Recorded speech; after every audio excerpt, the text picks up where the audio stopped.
Daryl Dixon still not being home in the Big 26. What are we even doing here, bro? I firmly believe that AMC stands for Air Miles Collecting, because the whole cast and crew are now in Spain of all places. Last we saw, they were leaving France and on their way to the UK. Now, I firmly believe that AMC stands for Am I Crazy, for being frustrated and borderline cheesed off that there are no signs that Daryl Dixon will be home in Season 4, with filming still taking place in Spain. Oh, it really hurt me to say that out loud. I know the more dedicated fan base has way more tolerance than me, but right now I can't be the only one clawing my skin off, absolutely dying of impatience, waiting for them to wrap up this story. Well, you know what? Fine, I'll do it myself. Instead of boring you to tears with the relentless side quests, I'm going to summarise Daryl and Carol's world tour by focusing only on the plot points that move them closer towards getting the hell back home, with maybe just dipping our toes in slightly to the less important characters and their tiresome troubles. Because if we don't dip our toes, this video would be summarised in as few words as, they want to get back home, but they don't go back home. Yeah, just be warned, if you stick around until the end, you're gonna be real pissed. Episode 1, Costa de Morte. They've supposedly arrived in the UK, but let me tell you, as a tea drinking, roundabout painting Brit myself, I sensed right away that when they entered London, they hadn't actually entered London. And it turns out I was right. They paid a crap ton of money to dress up Madrid like it's London. And then you had to bring in the vehicles that you would see in London, like the double-decker buses and so forth. A decision that baffles me, when you consider that they actually did go to the UK to get some additional drone shots. They wasted so much jet fuel, it makes Taylor Swift look like an eco-warrior. And you can tell how hard they're trying to convince you, cramming in all these classic British things, to a point where it gives the game away. Unless we're talking breakfast, you never go full English. Anyway, while the story is taking place in the not UK, I'll enjoy at least having a real British actor, making it feel like home. Stephen Merchant has a boat, but has no reason to leave the UK, and asks why they want to leave, if everyone else in the world is dead. But they say, well no, last we checked the fanbase are still waiting on us to be reunited with Rick and co. Okay, Stephen says, I'll come with you. But oopsie doopsie, I'm a terrible sailor, and this wee little storm has slightly diverted our course by thousands of miles. I so wish I was kidding, but I'm being dead serious. Carol's got all messed up in the head from the crash, so she's gone wandering off. And when I saw this, I was legit pissed at the idea that they're going to split these two up again, just to keep on stretching out this story. But the payoff of this cliffhanger is actually kind of funny. Episode 2, La Ofrenda. Oh, you thought she was in danger? Nah, she's chilling by a stream, creeping on a young couple making out. Instead of minding their own damn business, of course they make it their business to save this couple from being attacked by who the hell cares. To say thanks, they bring them back to their village, led by El Duccio. My name is Federico de Rivera. Now we need money.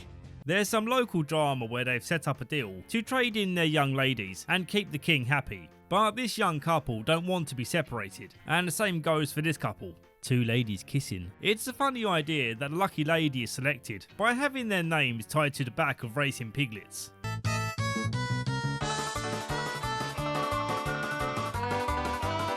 The young Spanish lad in love I'm going to call Romeo, and he sets up a deal with DNC, where if they help him rescue Juliet, he'll patch up their boat.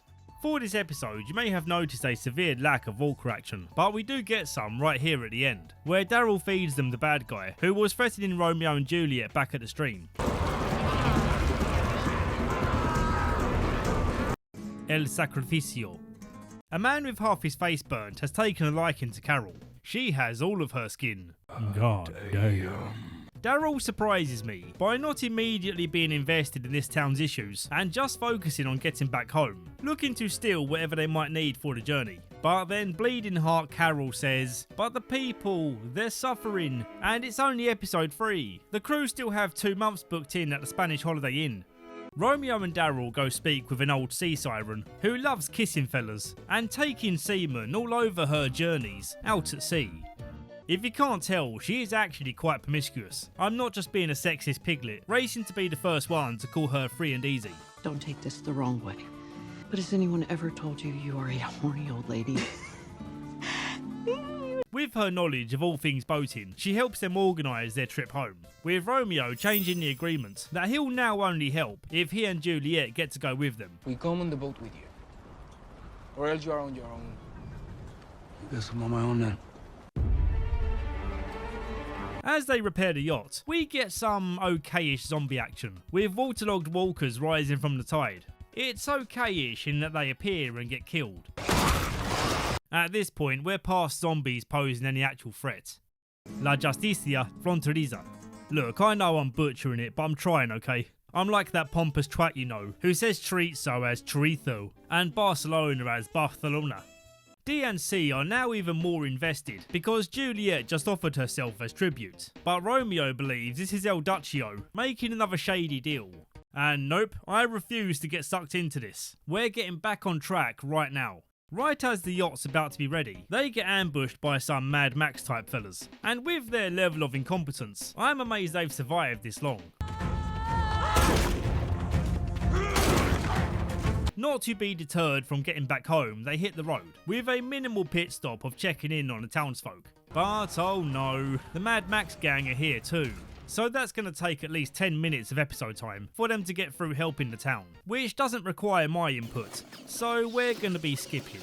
Okay, so after all that, they're now slightly deterred from going home, and now Romeo's gone running off to find Juliet, so I guess they have no choice but to go with them. Limbo.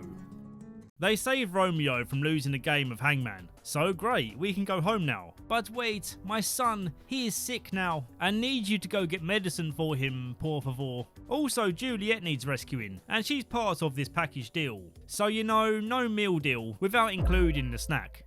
On his way to Barcelona, he encounters another Mad Max tribe called the Buzzards, and I actually quite enjoyed this idea of this massive train being pulled along by a herd of walkers, using a Spanish man with a guitar as their carrot on a stick. And we also get a cool moment of a buzzard animal eating a walker. I always wondered if walkers could be legit food for animals.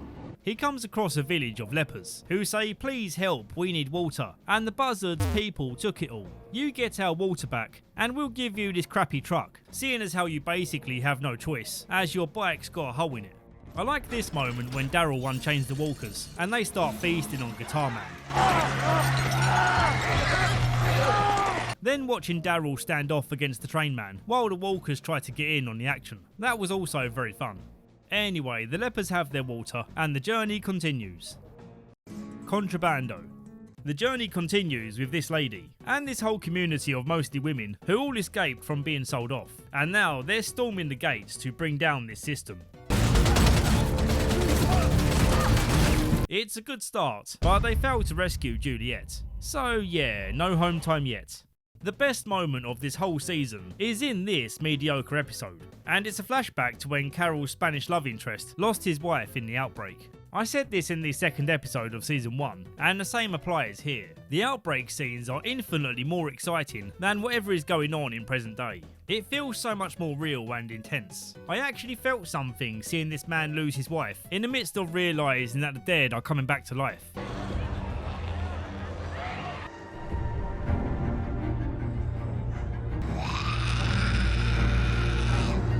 Solaz del Mar. Daryl and co sneak their way into working as waiters for the upper class lords and ladies and such. They're hosting an evening of Walker Theatre and giving away the prize ladies. Daryl cuts this party short by cutting free the walkers, and it's a fun moment for sure, despite my distaste in seeing my wealthy brethren bereft of this fruitful world in such a ghastly manner. You savages have no honour. Before they finally set off home, they go back to town to take out the traitors and get the corrupt mayor El Duccio in cuffs. And so now the boat's all set, and Daryl takes one last nighttime stroll to consider his feelings about being away from home for so long. He wonders if there's a deeper reason he left in the first place. Is he destined to always be on the run? Every time I get somewhere, I just feel like I gotta go. No, Daryl, please don't even go there. I don't think I can take this shit anymore. Just get on the damn yacht already. Well, crap, it's too late. El Duccio escaped jail, and he's here to shoot holes in your boat, and also set it on fire, to really make sure you can't go home yet. Oh, Jesus Christ. How could you do this to me? I gave you another season of my attention to close his book once and for all, and same goes for Carol, I guess. He's never getting home, is he? You're never going to give me the satisfaction. Alright, well, I'll be back in season 4, as I can never give you up, even though you always let me down. I'm just glad you guys on screen would never run around and desert me. At least you haven't yet, and I'm super thankful for that. If you missed my commentary on the first 2 seasons, click the video on screen now.